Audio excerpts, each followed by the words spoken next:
In the world of Little Nightmares, fear doesn't come from monsters under your bed. It comes from the world itself. A world twisted by hunger, greed, and corruption, where innocence is devoured, and childhood is something to escape from. From the depths of the Maw to the Pale City and beyond, each story weaves a dark fairy tale about control, trauma, and survival. But what is the true meaning behind these nightmares, and how do all the pieces connect? With the release of the newest chapter in this saga, it's time to piece it all together. Today, we're breaking down the entire story of Little Nightmares, covering every game, every character, and every hidden clue to finally uncover the bigger picture of this haunting universe. What kind of place will groom a child to become a tyrant? A place called The Nest, a massive, crumbling mansion in the middle of the ocean. Right away, you can feel something's off. This place is run by strange, twisted caretakers who are almost trying to raise you, or maybe, more accurately, capture and break you. From the very first moment, the tone is clear. The Nest is basically a factory for children suffering. A girl in a yellow raincoat explores the nest. Now, even though she is in a yellow raincoat, this girl is actually not 6. Through her adventures, Yellow Raincoat runs into several antagonists. There's the butler, who stalks the halls, keeping everything in order. There's the Pretender, a spoiled child with deadly toys who rules the nest like a tyrant. And then there's the staff, mindless workers who keep the whole place running. Each one represents a warped version of protection. Adults, who are supposed to care for kids, but here they simply exploit them. And it quickly gets darker as you realize the Pretender isn't an adult at all. She's just another child, but unlike the rest, she's embraced the cruelty. Instead of fighting the system, she's become a part of it. She's proof that in this world, sometimes the victim chooses to become the abuser. A cruel child with powers frighteningly similar to the ladies in Little Nightmares 1. She treats captured children as her dolls, keeping them in her nursery to play pretend until she goes bored, and then they disappear. Everything about the nest suggests it was designed to raise and prepare her like a twisted bird's nest, grooming her to one day inherit the lady's role aboard the Maw. Eventually, the Raincoat Girl is chased by the Pretender to the edge of a cliff. If the player saved the mysterious girl earlier, she rolls a boulder down to slow the Pretender, but it doesn't stop her for long. Either way, however, both the Pretender and the Raincoat Girl fall from the cliff into the sea, and on the surface, only the Yellow Raincoat ever floats back up. But the story doesn't end here. In the post-credit scene, the mysterious girl, the one in the shadows, survives. She makes her way down to the beach where she finds a wooden raft. Beside her lies the raincoat. She puts it on, and she sets sail. The girl is revealed to be 6. Her journey doesn't end in the nest. Instead, it takes her straight to the Hunter's Forest we can see in Little Nightmares 2, where she faces even worse horrors than before. So, what was the nest? Evidence suggests it was designed as a training ground for the next ruler of the Maw. Gnomes, drawings, and the servants trapped inside hint that the Lady of the Maw's eventual mistress once lived here too. But with the Pretender gone, the cycle demands a replacement. Someone else must step into the role. Someone like 6. How far would you go to save someone if saving them changes everything? Mono, a small boy wearing a paper bag over his head, awakens in a dark forest filled with traps and decaying remnants of a broken world. Mono saw 6 wash ashore, and he also witnessed 6 get taken by the Hunter, and that is why he sets out to find her in the first place. Another child, perhaps like himself, who hasn't been completely corrupted or erased yet. Another child who can hopefully keep him company so he feels less alone. Along the way, he hears music in a basement where he finally discovers 6 locked away.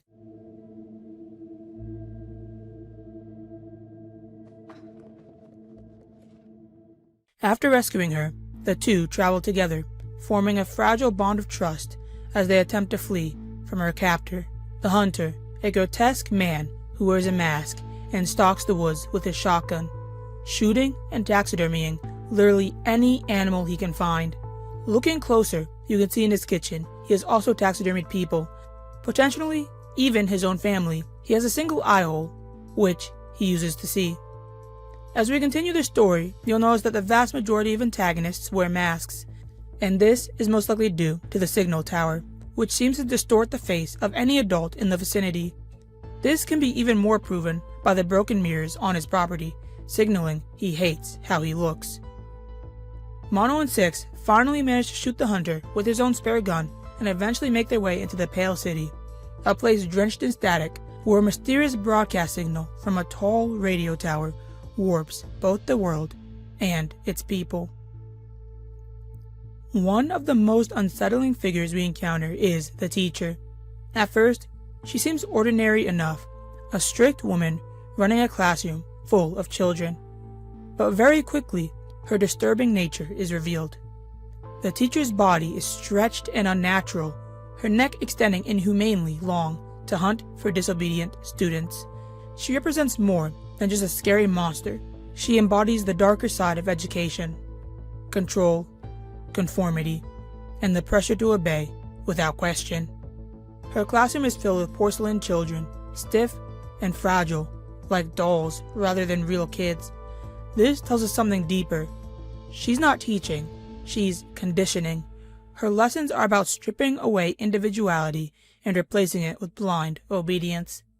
The students themselves seem hollow, more like products than actual people.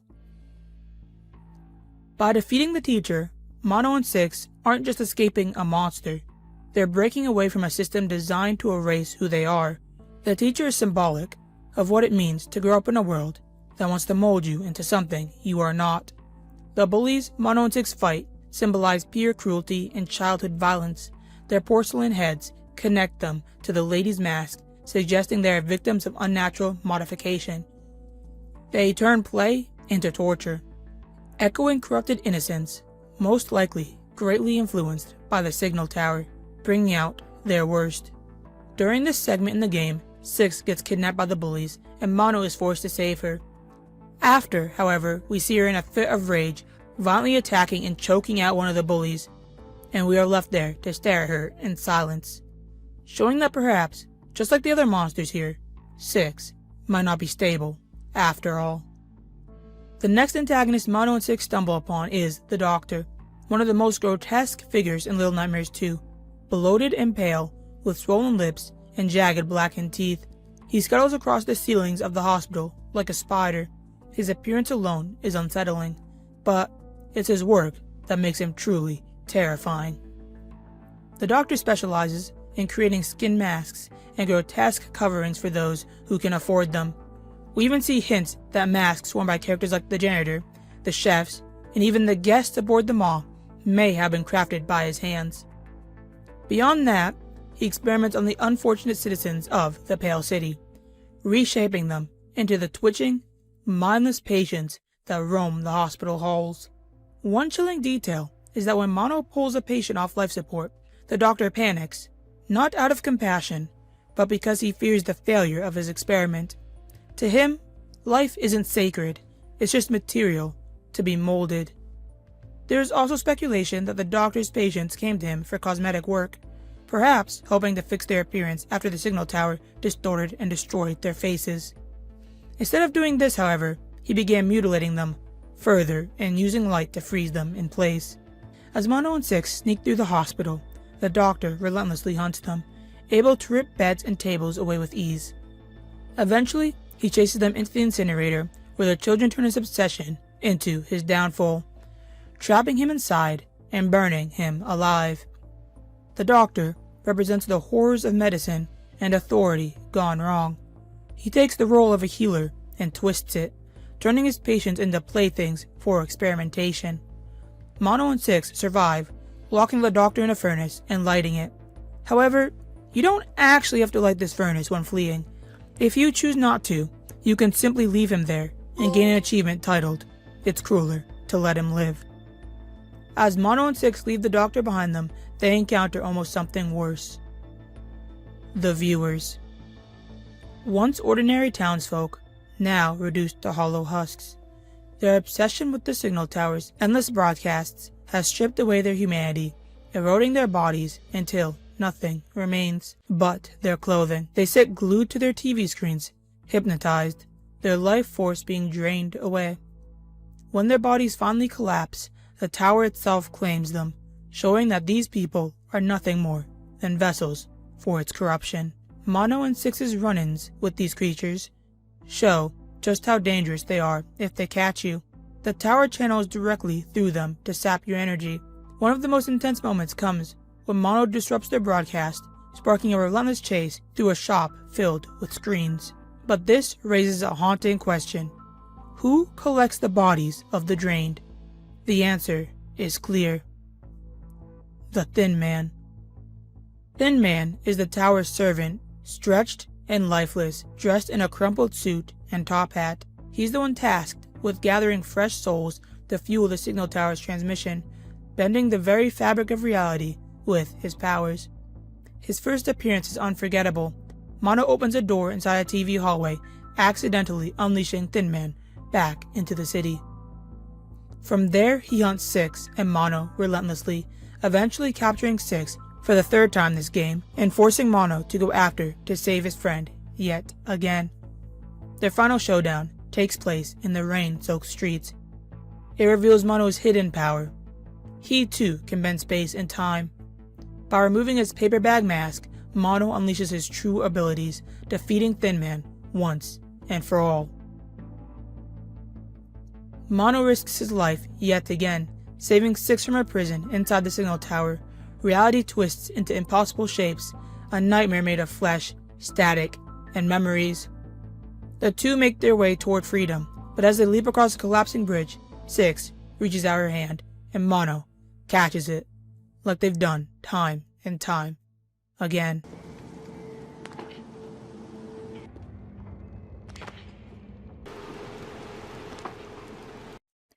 But something different happens. We dangle for a second, and Six hesitates, and then she lets go.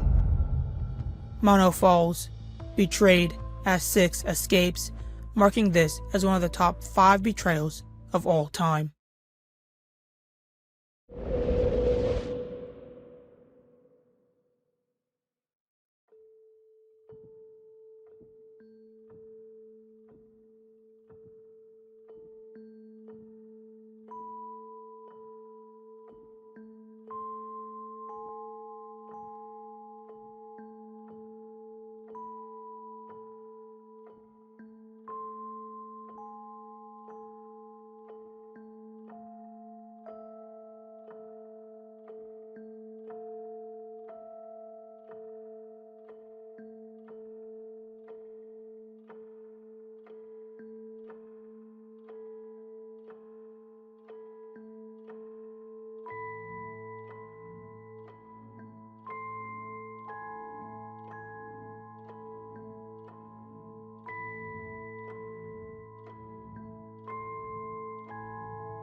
Alone, Mono falls and is consumed by the tower's corruption. Time passes. He grows taller, thinner, until he becomes the very Thin Man he once defeated, trapped in the endless cycle. Six, meanwhile, is revealed, safe in the outside world, but still hungry, still cursed by the darkness within her, before she puts on her raincoat and flees. Mono, as we know, means one or single. but mono sound means all audio is combined into a single channel as opposed to a stereo, which uses two channels, the left and the right. We see mono doing this with the TVs and the signal tower. Perhaps their names aren't random at all. In the end, mono was always destined to be alone, in a hole, constantly using everything he could to call out to his past self, to save himself from his eternal suffering. The Thin Man was Mono himself, his future self, trapped in a time loop, cursed to grow up into the very monster that once hunted him. Throughout the game, his older self is constantly crying out to his younger self, begging him to set him free. Mono is always too late, however, and always ends up being dropped back inside that hole, putting him in an endless time loop of misery. There is, however, other theories which speculates Mono is simply the new Thin Man. I, however, prefer the first one. Here rings the biggest question. Why? What motive could Six possibly have for dropping Mono? And there's several different theories for this. I will tell you what I think at the end of the video, but pick the one you agree the most with. Theory 1. Six had a source of emotional safety while trapped in the signal tower, the music box. The music box kept her pacified, calm, and somewhat shielded from the horrors around her. It became her form of escapism, similar to how the signal tower controls the Pale City via hypnotic broadcasts. When Mono strikes and destroys the music box, he shatters her safe space. From Six's perspective, Mono is not heroic, but painful, forcing her out of the only comforting illusion she has. This emotional trauma is intense. She is physically and psychologically hurt by the destruction of the music box. In her monster form, she initially protects the music box, lightly pushing Mono away without hurting him. Some interpretations suggest she briefly opens the box to let Mono share in her escape, showing vulnerability and trust. But in the heat of the moment, her rage and pain take over. When she holds Mono on the bridge, the destruction of her one comfort likely influences her decision to let him fall. This theory frames Six's actions as impulsive, emotional, and involuntary, rather than a calculated betrayal. She is psychologically destabilized, possibly unable to act rationally, leading to her letting go. Six's choice can be read as a mix of grief, fear, anger, and pain, tied to losing her only safe anchor in a hostile world. In short, Six letting Mono fall isn't malicious. It's a moment of emotional overload, where her trauma and the destruction of her comfort, the music box, push her to an instinctive reaction. There's also speculation showing this theory from Mono's point of view, showing his motives behind destroying the music box. When Mono finally reaches Six inside the signal tower, he expects a reunion. He risked everything to save her, and in his mind, Six would be just as desperate to get back to him. But what he finds is shocking. Six isn't fighting to escape. She isn't scared. She's sitting quietly, playing with her music box, almost happy. For the first time, Mono sees Six as something he can't understand, and that frightens him. Unlike the other monsters, Six doesn't attack Mono at first. In fact, she even offers the music box to him, inviting him to share in her comfort. But to Mono, this isn't comfort, it's betrayal. He's been alone his entire life, and for him, Six was supposed to be different. She was supposed to need him the same way he needed her. Seeing her content without him feels like rejection. So Mono lashes out. He convinces himself the music box is the problem. It's the thing that's taken Six away from him. His attempts to smash it aren't just gameplay. They're a tantrum, a jealous, desperate attempt to destroy the one thing she cares about more than him. After the final blow, the music box shatters, and so does their bond. Six reverts to her childlike form, but her demeanor is chilling. She stands, silent, looking at Mono, and everything between them now is different. They're not friends anymore. They're strangers. When the tower collapses and Six lets Mono fall, it's not just betrayal, it's the natural end of a relationship built on desperation, jealousy, and mistrust. The imagery of Oz watching Mono as he falls only adds to the tragedy. They can be seen as the world itself, society, people, maybe even his own conscience, judging him. But when those eyes fade, so does everything else. Mono's left completely alone, detached, and forgotten. The music box isn't just a toy, it represents Six's comfort, her independence, her last shred of control. When Mono destroys it, he isn't rescuing her, he's trying to force her to need him. In doing so, he seals his own fate. It's not a villain's ending, it's a tragedy, and that's the heartbreaking truth of Mono and Six's final moments. Their downfall wasn't just about monsters or towers, it was about fear, trust, and the pain of realizing, sometimes, the people we cling to don't see us the same way. Theory 2. When Six pulls Mono up on the crumbling bridge, she sees his face for the first time, after he removes his paper bag mask. The theory suggests that in that moment, Six recognizes that Mono is destined to become Thin Man, the very creature who later traps and torments her. Her hesitation isn't malice, it's fear and eternal conflict. She pauses, understanding the horrific possibility the friend who saved her could become the monster that would destroy her and others. Out of this fear, she lets go of Mono, believing that perhaps allowing him to fall might break the cycle and prevent him from becoming Thin Man. Her actions are hesitant, which indicates she cares for Mono. If she didn't, she wouldn't have caught him at all.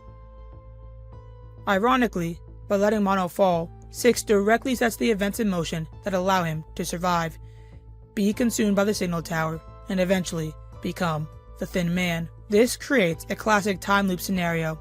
Six tries to prevent the monster's rise, but her attempt ensures that it happens. Six's decision is tragic rather than villainous, driven by fear and a desire to stop future suffering. This moment reinforces the cycle of corruption central to the game's story. The signal tower manipulates events across time, making the rise of Thin Man unavoidable. The sequence emphasizes themes of fear and the morality of trying to change fate. When the Thin Man captures Six in Little Nightmares 2, it doesn't just physically hold her, it rips out a part of her. The game shows a dark, glitchy version of Six, often called Shadow Six, left behind, implying her innocence, trust, or moral core was stripped away. Hidden collectible glitches, Ghost Children, trigger a secret ending where Six confronts a ghostly image of herself. This reinforces the idea that part of her humanity was lost, setting her on the path toward the cold, hungry predator seen in Little Nightmares 1. After escaping the signal tower, Six is mentally, emotionally, and possibly spiritually broken. Her ghoulish reflection and audible stomach growls suggest she's already developed the monstrous traits that define her later. The presence of Shadow Six seems to influence her actions, nudging her towards choices a normal Six might not make, including letting Mono fall.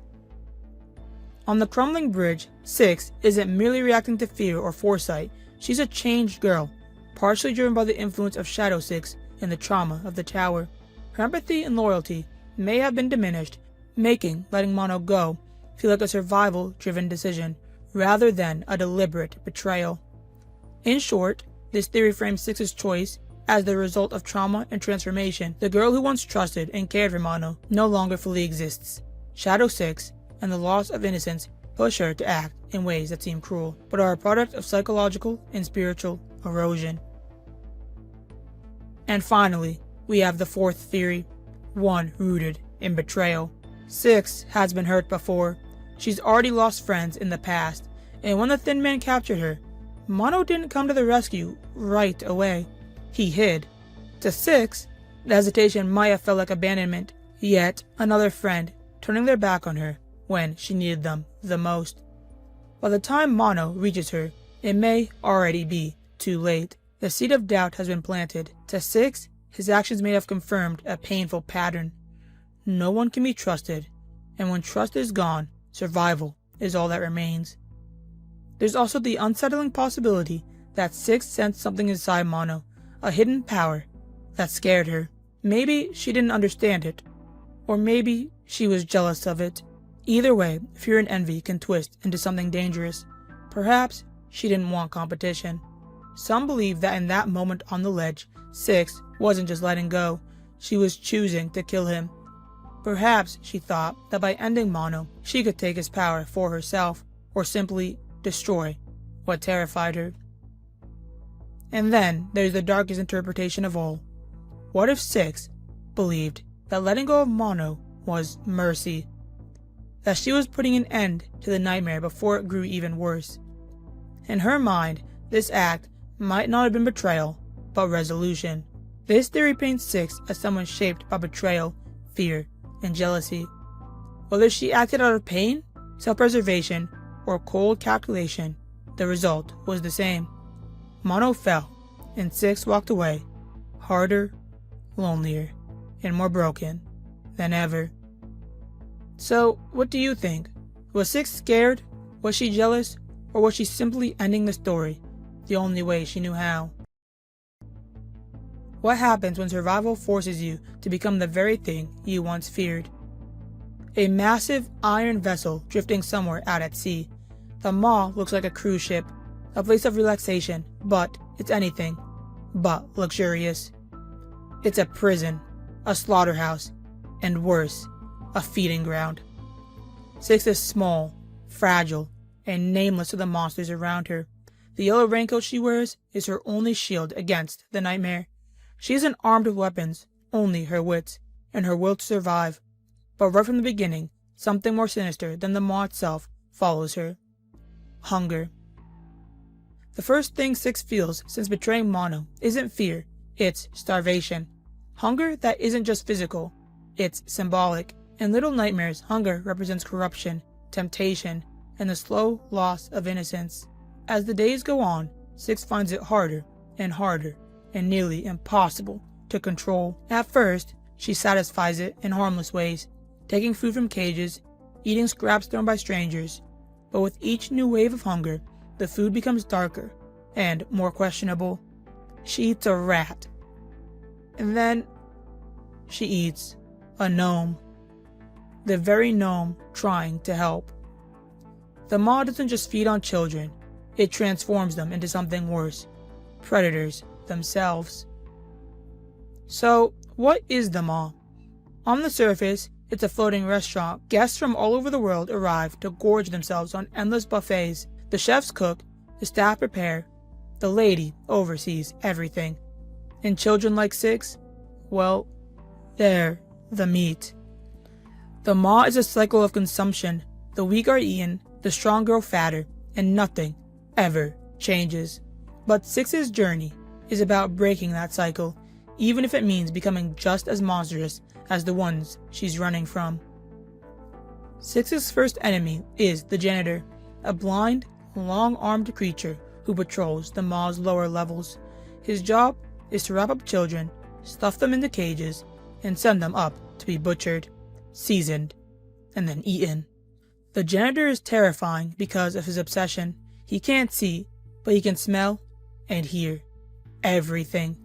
He represents control, authority, and the way the Maw grabs hold of anyone inside it. The janitor's sole purpose is to care for the children on the ship. He watches them, keeps them entertained, and makes sure they do not escape. This can be seen in rooms such as the nursery and the play area, noted on the ship.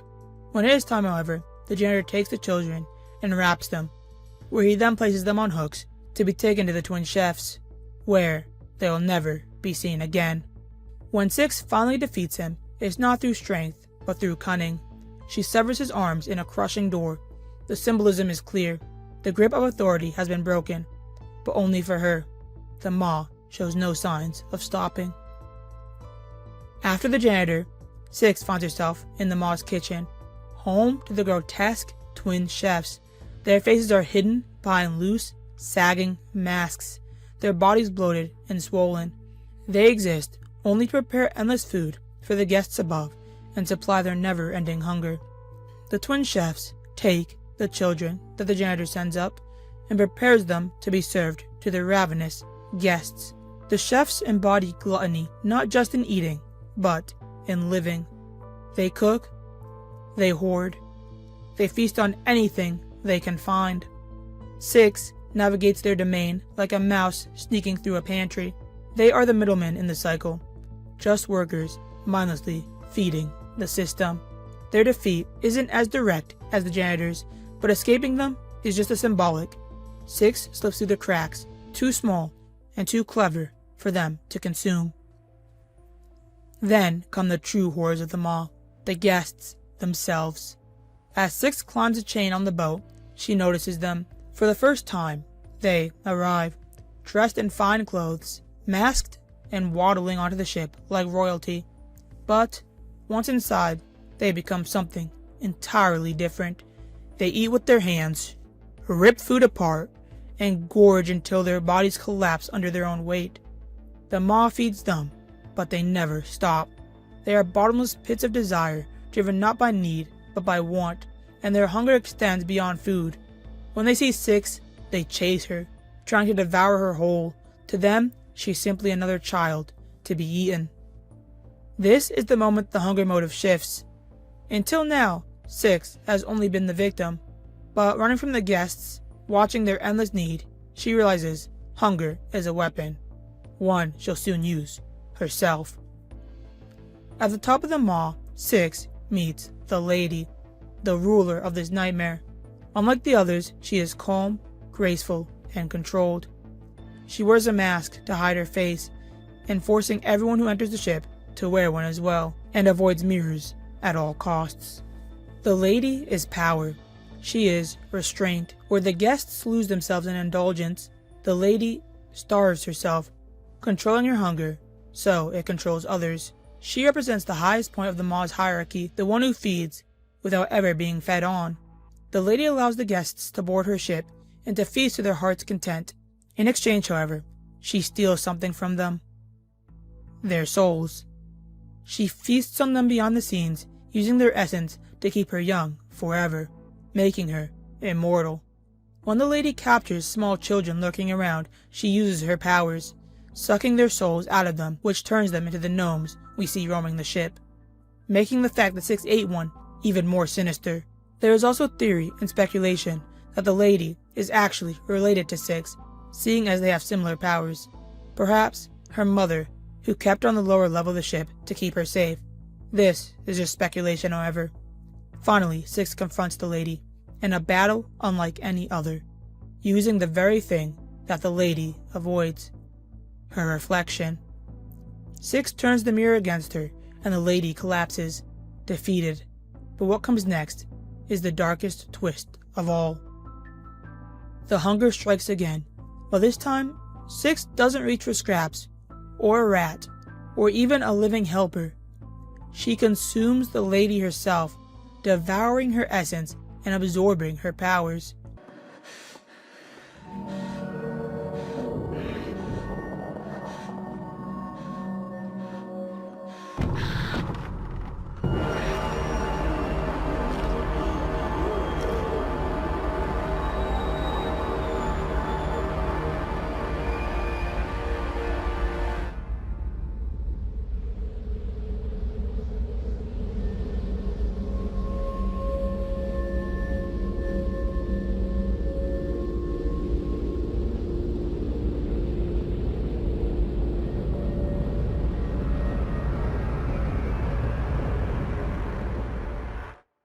This act is the climax of Little Nightmares 1, maybe even finally wrapping all the stories together. 6 has escaped the cycle of prey, but only by becoming a predator. With the lady's powers flowing through her, she walks through the maw, draining the life from the very guests who once haunted her. The music swells, and the guests collapse, and 6 finally steps into the light.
The ending isn't victory, it's corruption. Six survives, yes, but the cost is her humanity. She is no longer the scared, hungry girl who woke up in the mall. She has become a little nightmare herself, not realizing she was no better than the guests she was running from. This is the core theme of Little Nightmares. Survival comes with a price. The maw is a cycle of hunger, greed, and power, and the only way to escape it is to join it.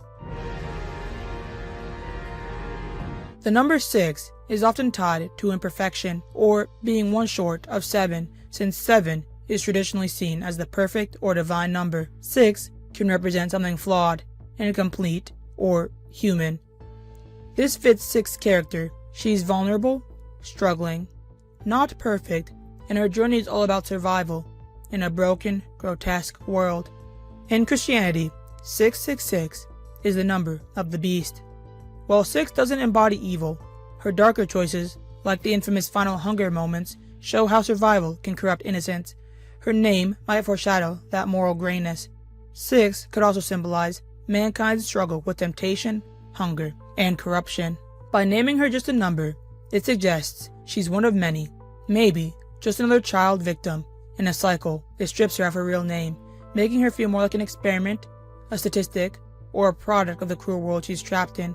The number 6 might tie to the idea of stages like 6 steps of hunger, 6 stages of loss or innocence, or 6 being before the end. In some interpretations, 6 could also represent the 6th attempt in some unseen cycle of children trying to escape. Pride, greed, lust, envy, gluttony, wrath, and sloth. Some fans connect her name with being one short of the 7 deadly sins, almost as if her story represents humanity's struggle just before reaching total corruption. I would argue we have seen 6 show 6 of the 7 deadly sins. But the story doesn't end here. In the DLC Secrets of the Maw, we follow a new protagonist, the Runaway Kid. His journey happens the same time as 6's, revealing new horrors like the granny lurking in the flooded depths and the hidden truth behind the gnomes. In the lady's residence, he learns her true face is deformed, and that is the true reason she hates her reflection and wears a mask. No matter how many souls she consumes, there are simply some things that are unfixable. Perhaps she forces others to wear a mask out of shame or embarrassment. Before the runaway kid can escape, the lady transforms him into one of the many gnomes roaming the ship. And here's the tragic twist. The gnome we see offering 6 a sausage is none other than the runaway kid himself. Instead of taking the food, 6 devours him alive. She had the choice, and she chose hunger. This moment reframes everything. 6, our innocent survivor, isn't so different from the Maw's other monsters. Her journey is about survival, yes, but also about corruption. How hunger, desperation, and instinct can strip away humanity. That's the twisted journey of Little Nightmares and the Secrets of the Maw. A story that begins with a child in a raincoat and ends with a survivor who may be just as monstrous as the horrors she escaped. But one of the biggest questions still remain. Is 6 truly a victim of circumstances, or was the darkness always inside her, waiting to come out? So, is 6 a villain? Well, this is my theory. Now, I've seen a lot of speculation about this, but here's my ultimate theory. Yes, 6 is a villain, but not in the traditional sense. She wasn't born evil, and she didn't start that way. I believe 6 was just another victim of the Signal Tower's influence, the same corruption that warps every child. It doesn't turn them instantly, it breaks them slowly. And 6's transformation didn't happen overnight. In very Little Nightmares, she was still innocent, still human, still trying to survive. Even through most Little Nightmares 2, she's scared but hopeful, clinging to Mono and trying to find safety. But the moment she lets him fall, that's their turning point. That's when the Signal Tower finally wins. When she drops Mono, she doesn't just let go of his hand, she lets go of her humanity. That's the moment she stopped being a child and started becoming the monster we later know as the Lady. Every child in this world seems destined to fall eventually, to be consumed by fear, hunger, or the need for control. Mono became the Thin Man, Six becomes the Lady. It's not that they were evil by choice, it's that the Pale City doesn't let anyone leave unchanged. So yes, Six is a villain, but she's also a victim, a reminder that in this world, even the ones who survive don't really escape. Little Nightmares 3 opens a new chapter in this haunting universe, a world built on fear, trauma, and the desperate hope of escape. This time we leave behind the Maw and the Pale City, stepping into an entirely new nightmare known as the Spiral. The Spiral is not a single place, but a fragmented world of connected realms, each one a reflection of a child's fear, memory, or regret. It's a place where reality bends, where time and space are fractured, and where no child, ever, truly leaves the darkness behind. Now, I personally believe this story is taking place around the same time as Little Nightmares 1, through images and secrets found throughout the Spiral. For example, an image on the wall shows the post-credit scenes from Little Nightmares 1, and the lady statues can be found throughout this game. The story follows two new characters, Lo and Alone, two children, each trapped within the Spiral for reasons they can barely remember. Lo is quiet, determined, and driven by a single goal, finding a way back home. He's continually haunted by dreams of a familiar room, and the sounds of a monster who holds him hostage, and a feeling that something important was lost long ago. Alone, on the other hand, is curious and bold. She wants to understand the Spiral, to uncover its secrets, not just to escape it. Where Lo sees danger, Alone sees questions, and that difference between them will slowly become their greatest strength and their greatest weakness. The two travel through twisted, nightmarish lands, each one more distorted than the last. The first is Carnival, a carnival gone horribly wrong. Once a place of laughter, it's now filled with puppet-like creatures called the Kin, and their monstrous masters, the Herd. Giant, fat creatures very similar to the guests aboard the Maw, who gain entertainment by stuffing their faces and brutally attacking each other. Everything here feels staged, artificial, and controlled, as if the children themselves have been turned into performers for an unseen audience. Several statues of the lady from Little Nightmares 1 can be found here, implying that she may have much further control than only on the Maw. By the time Lo and Alone escape in a hot air balloon, the carnival burns behind them, consumed by its own madness, where they then proceed to crash in front of a building known as the Institute. The Institute is a cold, sterile ruin, filled with masked figures and rooms that twist into impossible shapes. It's here that the line between nightmare and memory begins to blur. Lo realizes he recognizes pieces of this place. A bed, a mirror, a familiar hallway, but he can't remember why. The Institute feels like it was built to study, dissect, and fix children, turning them into hollow shells of who they once were. The deeper they go, the more the world around them bends. They encounter a monstrous creature known only as the Head, a massive being that hunts them through the collapsing corridors. Throughout this section, Lo finds a doll, who looks exactly like Alone. Carrying this doll allows him to see, almost through a third eye, how things looked before all the destruction. Holding the doll allows him to remember.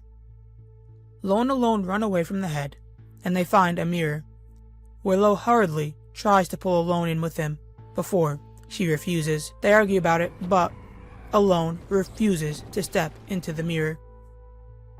Lo and Alone are forced to make choices that reveal their fears and attachments, choices that may decide who escapes and who doesn't. Then, tragedy strikes, and Lo and Alone fight the Head monster before finally killing him and falling into a hole, holding each other tight.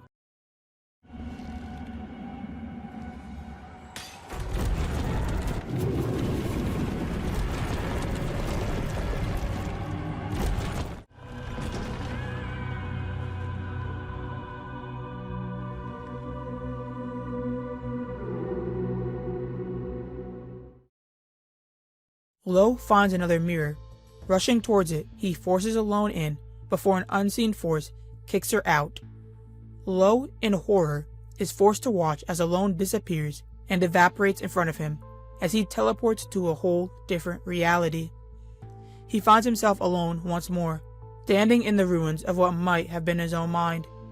In a haunting post-credit scene, we see him trying to repair a shattered mirror, the same one that haunted his dreams. Each piece reflects a different version of him, distorted and broken. It's not clear whether he's repairing the mirror to escape or to trap himself inside of it once more. But I believe he's trying to reach his friend again. He's trying to go back for Alone. Both their names fit the story well. Alone meaning by oneself. Lo truly was alone this entire game. Alone was just a figment of his imagination, and Lo's name perhaps meaning depressed or scared, low in life or low emotionally, to a point where he needed to pretend he had someone who actually cared. In the end, however, he really had done everything alone. Little Nightmares 3 continues the series' obsession with cycles, children running from monsters only to become them, trying to escape fear only to fall deeper into it. Lo's fixation on the mirror, mirrors. See what I did there? Mono's relationship with the television, and Six's hunger, a weakness that could one day consume him. In the spiral, every fear is alive, and every reflection hides a truth you don't want to face. The themes are as haunting as ever. Mirrors symbolize memory and identity, showing Lo what he used to be or what he might become. The dual protagonists represent the two sides of survival, the desperate urge to escape versus the dangerous need to understand. Carnival shows how innocence is turned into performance, while the Institute exposes the way society fixes children by stripping away their individuality. And just like before, there's no true happy ending, only another loop in the nightmare. So, who is Alone? Was she ever real? Well, the simple answer is no. Alone was just a doll, either crafted by Lo or given to him. Some believe that Lo was never truly traveling through a nightmare at all. He was only a dreamer. Alone was a creation of his imagination, brought to life through the strange magic of the nowhere. Lo's loneliness, his fear, his desperation to not be alone, all of it manifested in her. And the final mirror wasn't another portal into the nightmare. It was a way out, a doorway back into the real world. That's why Alone couldn't follow, because she didn't exist beyond Lo's mind. Perhaps that's the true reason she refused to go through the mirror in the first place. Throughout the entire game, every time you travel through a mirror, she gets weaker and weaker. You can see her bending over and coughing loudly. In one mirror, she even passes out and almost appears to die. Alone knew she wouldn't make it, but Lo, desperate, pressured her, costing her her life. Or perhaps forcing himself to wake up. Another theory is that Alone was Lo's coping mechanism, the friend he imagined to survive his fears. Each nightmare represented Lo, facing a part of himself. The monsters, the ruins, the endless walls, they were all pieces of his trauma. And when Alone vanished at the end, it wasn't tragedy, it was closure. Lo had grown stronger. He no longer needed to hide behind his imaginary protector. Alone, disappearing, was him finally letting go. And then there's the theory that ties it all together. The idea that the Institute Lo wakes up in is the real one. The same facility from the Sounds of Nightmare podcast, the county's Psychological Institute. Meaning, Lo didn't just survive the nightmare, he escaped it. He remembered who he was, regained his identity, and by doing so, broke free from nowhere. Because, in this universe, memories are power, and the nowhere feeds on them, twisting children into monsters and dolls. Lo may have escaped the nowhere, but not every child will. Because, in the world of little nightmares, freedom always comes with a cost.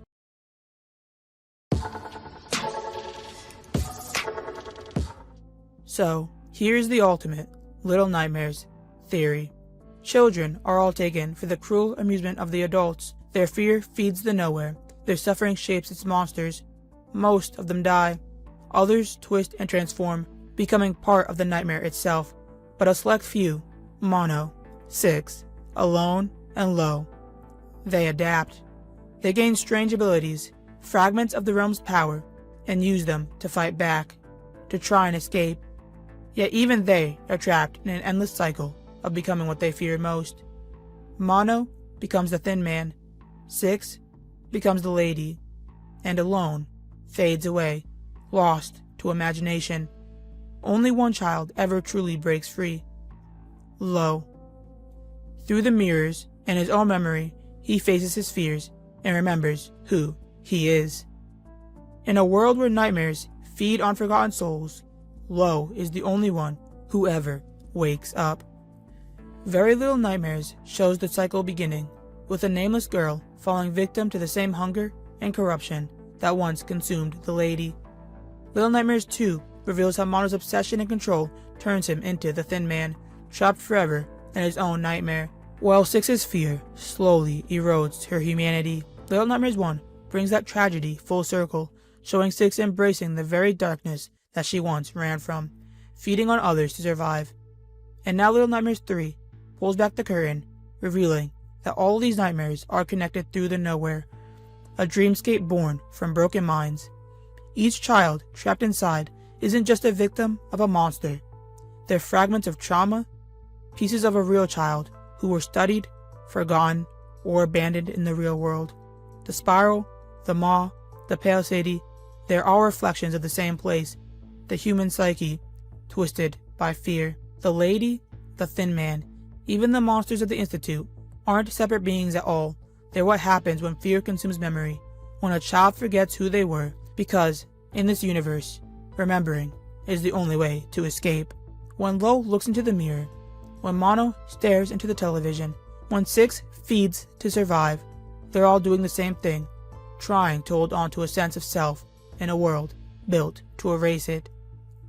Little Nightmares series isn't about monsters chasing children, it's about children becoming their monsters, trapped in a cycle of fear, loss, and survival. And maybe that's the true horror of the nowhere.